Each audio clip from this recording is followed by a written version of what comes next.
Welcome to this technical guide on the Dyson HS. We are Kelatos Informatica, specialists in technical repair. We collect your device from your doorstep, carry out a free diagnosis, and send you a quote before any repair. No phone calls, no trips to the shop. We are based at Calle Joaquín María López 26, Madrid. Convenient, transparent and professional. Link in the description.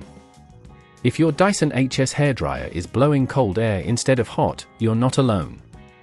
This issue often arises due to a malfunctioning heating element or internal blockage. If left unfixed, it can lead to more significant problems down the line and ultimately render your hairdryer unusable.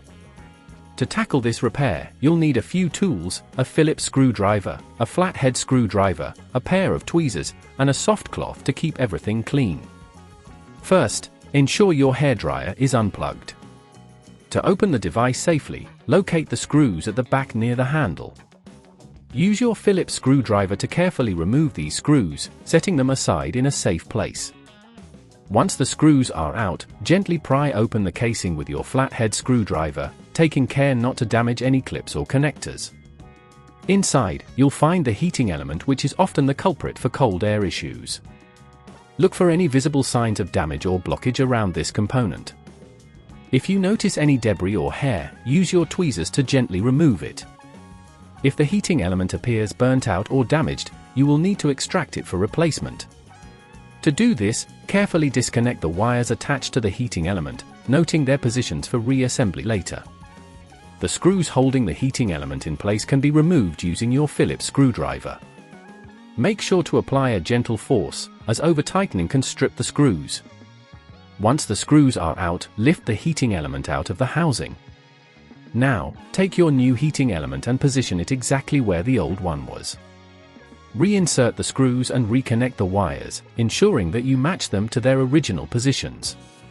Take care not to pinch any cables as you reassemble the casing.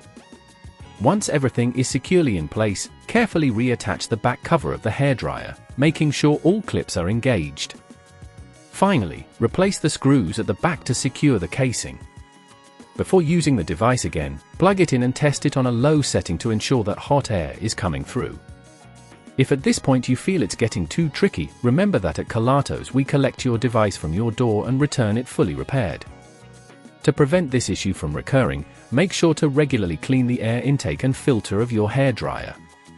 Avoid using the device in dusty environments and ensure it's stored in a clean, dry place. If you'd rather not risk damaging your device, at Kelatos we collect, repair and deliver back to your door anywhere in the UK. Link in the description.